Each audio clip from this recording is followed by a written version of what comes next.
I'm Colin. And I'm Samir. And welcome to The Breakdown. This is the show where we break down what's happening on YouTube. Now, we normally do not talk about politics on this channel. I don't think we ever have, really. It is decision day all across the United States of America. But with the upcoming midterm elections, we are going to be talking about politics. The oh so sexy topic of voting. And specifically, campaign marketing and YouTube's role in it. Hey guys. So here are a few things that I hope you'll think about.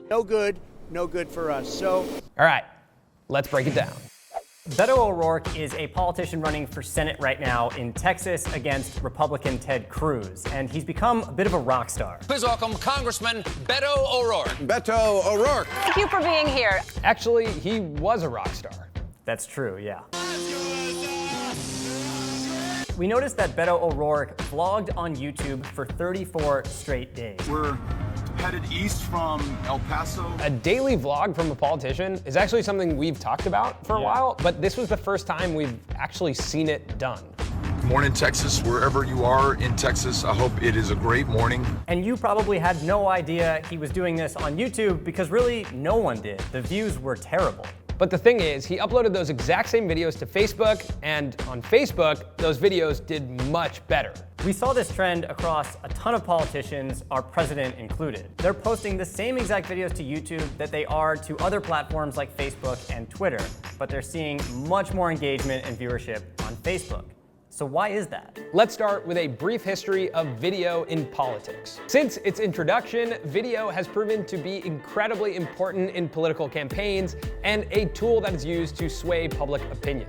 I for president, I for president. We saw this during the first ever televised presidential debate between Nixon and Kennedy. The television and radio stations of the United States are proud to provide facilities for a discussion. Nixon appeared sweaty and tired and kind of like tense as well. And Kennedy was like relaxed and tan. In what would be a very close election, analysts said the TV debate tipped the election to Kennedy.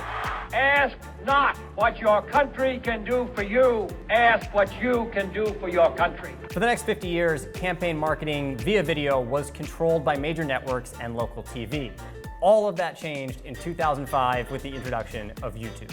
This is your chance to use that cheap little video camera and your free YouTube account to actually make a difference on election day. In 2006, 1 year after YouTube was created, we saw an incident in which a Senate candidate from Virginia, George Allen, used a racial slur at a campaign event.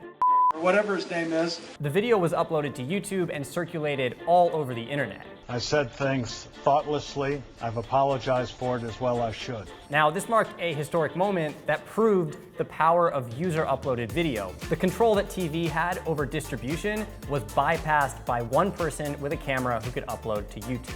Social media really amplifies negativity as well as positivity. By the time 2008 came around, Barack Obama took full advantage of this new social media climate, and specifically he uploaded a lot of videos to his YouTube channel. Barack Obama, he seems like a really interesting guy. He also has this sweet video of him dancing with Ellen. And that's the most popular video on his channel. So that's where the opportunity lies on YouTube for politicians. The opportunity to show personality and be more of a human. But 2008 was really the peak of politicians using YouTube for campaign marketing. Social media has come a long way since the last election. Facebook, Twitter have all developed into mainstream platforms. Politicians kind of moved their messaging across those platforms and left YouTube behind. And today, judging by the 2016 presidential election and the current midterm elections, it seems like politicians are using YouTube far less than other platforms to spread their message. And when I have close to 100 million people watching me on Twitter, I have my own form of media. Nearly 2/3 of US adults say that they at least occasionally get their news from social media. And of that group, 43% get it from Facebook, while only 21% get it from YouTube. So of those people who get their news on social media, they cite convenience and speed as the #1 reason they turn to social media for their news. You can consume a lot more content on Facebook and Twitter in much less time than you can on YouTube. Yeah, actually on Facebook, you can even play a video and then continue to scroll and the video will keep playing. And the convenience and speed of Facebook and Twitter doesn't just apply to the consumers, but it also applies to the creators. So for example, if a politician has something to say, they can just type it into Twitter, press tweet, and it's out there. Or if they want to post something on Facebook, they can utilize Facebook Live or post a photo. So they can be a lot quicker with their content than if they had to make a YouTube video where they would have to film and edit before they upload. Now, today, when we shot, Beto O'Rourke went live on Facebook. Yo, Texas! How's everybody doing today? He could have gone live on YouTube, but the interesting thing is he chose to go live on Facebook. And if you look at that video, it has 500 shares, like 60,000 views, and it was only posted a few hours ago. 500 shares is significant. That is an important thing to talk about when it comes to why a candidate would want to use Facebook instead of YouTube. So when they get something from a traditional news source that a friend has shared, it comes with a kind of good housekeeping seal of approval. YouTube is not inherently shareable like Facebook or Twitter. Both platforms have a share button next to the video, but when you share on Facebook, you're actually sharing to your own community on your newsfeed.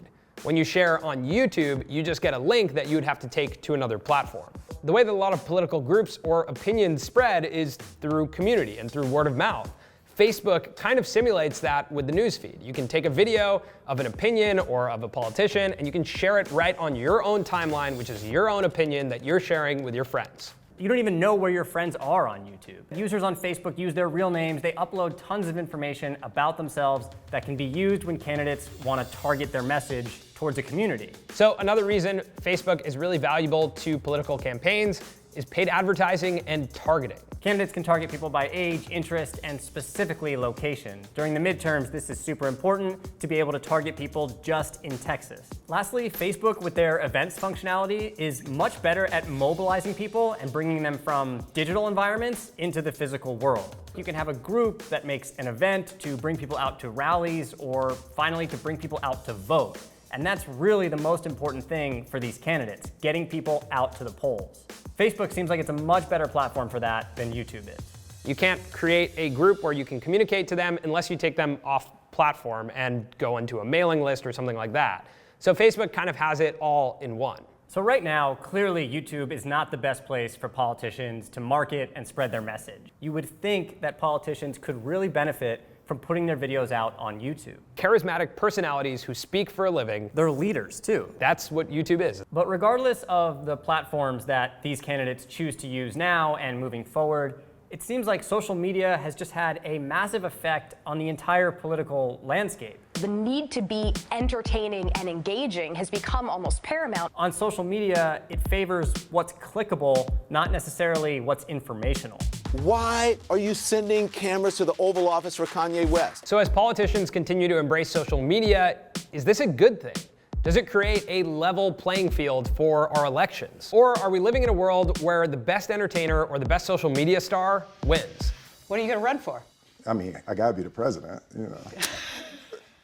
Come on, Why I mean, really, come on, keep it real. How are you gonna ask me that? Yeah, so basically Will Smith is gonna be president. It's possible.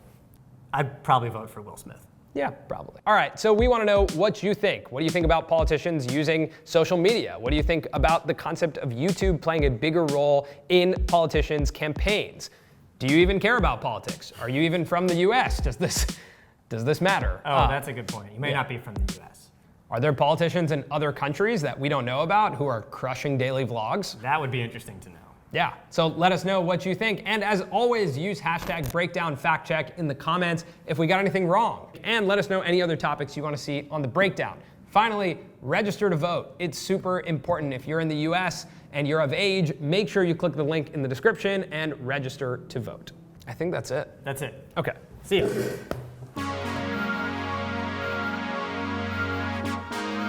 I've been getting a lot of feedback about how I close my laptop at the end of the episodes. I think that time it was a little softer, like not as aggressive. I've been getting a lot of feedback about how when you're talking, I'm just staring weirdly at the lens. And someone was like, "It's pretty unnerving, Colin. Would you mind stopping?" But I don't know what else to do. I don't know Where am I what supposed to look? Maybe just leave while I'm talking. Kind of like hurt my feelings. Wow. All right, that's it. Make sure to subscribe to the channel.